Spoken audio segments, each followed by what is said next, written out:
Hey everyone, today I'm going to be going more in depth on Switch emulation on the MacBook Neo. I'll be testing out 11 different Switch games to see how the Neo handles them. I'll be testing out games ranging from easier to run games like the new Super Mario Bros. U to much heavier games like Tears of the Kingdom. I'm primarily going to be looking at frame rates, frame times, RAM usage, and discussing overall playability for each game. There were some highs and there were some lows when I was going through these, but anyways, let's get into this. Just a quick disclaimer, I can't really tell you guys where to get your ROMs, firmware, or product keys to play Switch games on your own device. There are tons of other videos and guides on Reddit or online if you need resources on how to get your Switch emulator up and running. This video is just a demonstration on what the Neo can do when it comes to Switch emulation. I just don't want the Nintendo ninjas at my door trying to take me away for showing you guys this stuff, so I'd rather be safe than sorry.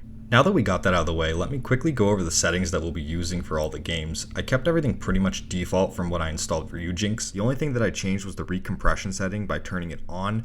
The setting is supposed to help with lower VRAM utilization, and we're already memory constrained on the Neo, so I thought it would be worth having that setting turned on.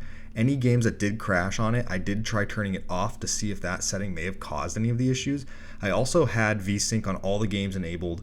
Additionally, all games were played in dock mode, but playing some of them in handheld mode would give better performance. Starting off, I tested New Super Mario Bros. U. Since I found this game to be pretty easy to run on other devices I have done Switch emulation on, the game ran pretty smoothly as expected. There were some shader compilation stutters with the game when first starting it up, but after about 5 minutes of gameplay, everything started to smooth out and it ran pretty much flawlessly.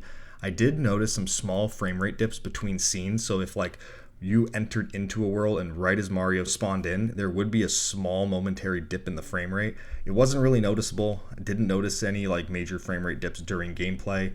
The overall RAM usage of the game wasn't too high, with it fitting within the 8 gigs of RAM on the Neo and not pulling from the swap memory using the system storage. Next, I wanted to retest Paper Mario and the ThousandYear Door, but with better metrics since the last time I tested it. I didn't have Metal Hub up to show frame rate, frame times, or RAM usage in the game, so I only thought it would be right to check it again. The game did show some small bits of lag here and there. When in battle, there were lag spikes when you tried to land an attack, or during the battle sequences when the enemies would attack you. It led to me missing some of the quick time events to guard or to attack. I did also notice that when breaking overworld assets like the box, or when something changed, or you use your paper ability, there was these small hitches of lag every time it happened.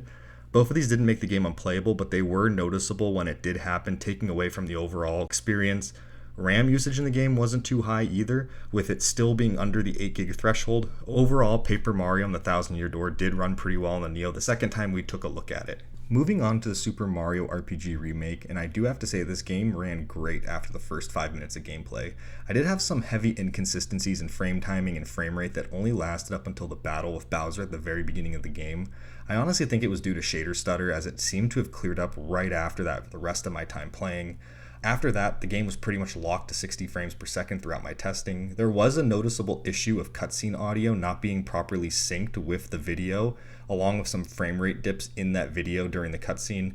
I did also notice some small momentary blips in the frame time here and there. It was really hard to notice during gameplay. I only really saw it when I was playing and I was looking at the frame time graph in the top right, and every time I'd see that little red line blip up.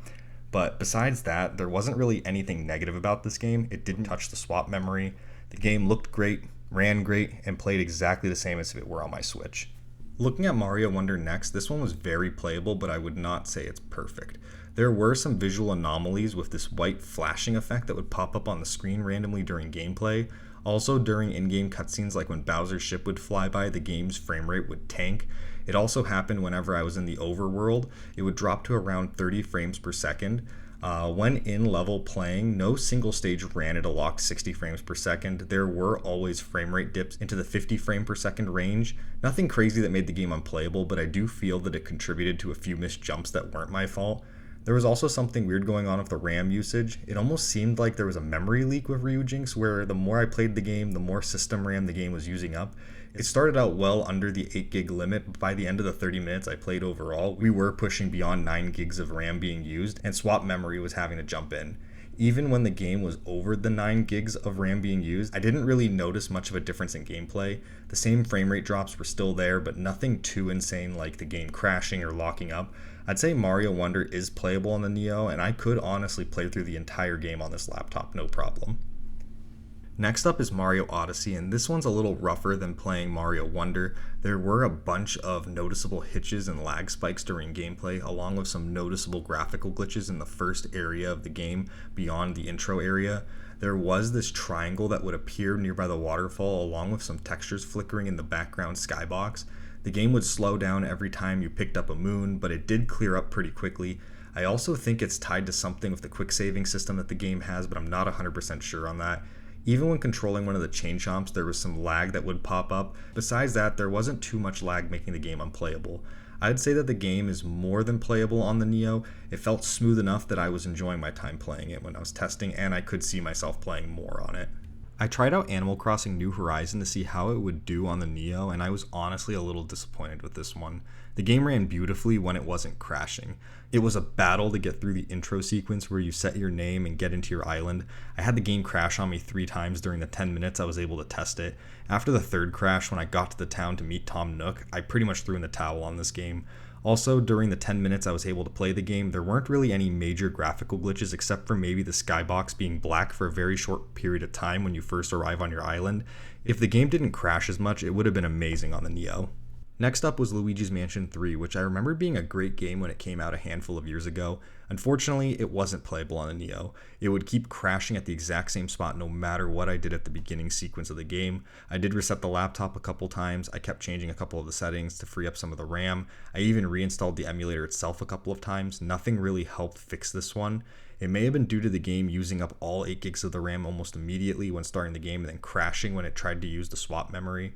I also tried out Legend of Zelda Echoes of Wisdom, and I was a bit disappointed when testing this one like the last 2 games, since it did lock up on me during cutscenes and it randomly crashed on me in the middle of the gameplay. Just to get past the intro required me to reset the game twice. After the part where Link gets taken by Ganon and Zelda has to escape, the game pretty much froze on the cutscene showing Zelda entering the Hyrule overworld.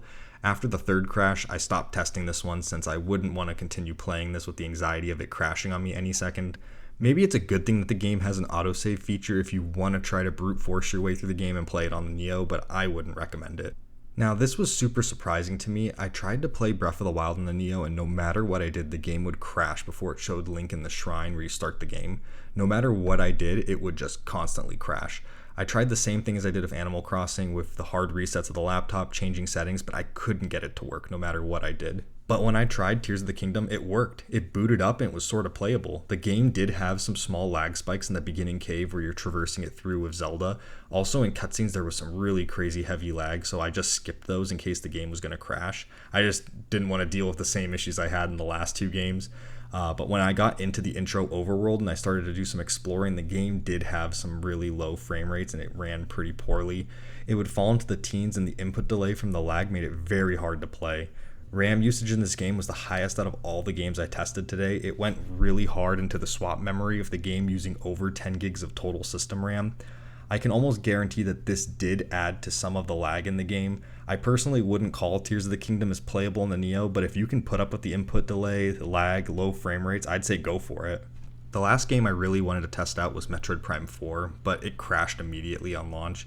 Nothing really helped with getting it to work, but I just wanted to mention that it was on the list of games we were going to test today. After testing out about 10 Switch games on the Neo, I can come to the conclusion that the Neo is able to play Switch games decently. It isn't a perfect experience with about half the games crashing or having pretty low frame rates, but being able to play Switch games at all on this budget MacBook is pretty surprising. The 8 gigs of RAM on the laptop is for sure holding it back on some of the newer or heavier Switch games like Tears of the Kingdom, but 2D, 2.5D, and some of the older 3D Switch games like Mario Odyssey were all playable with minimal issues. Hope you all enjoyed the showcase, but anyways, I'll see you all in the next one.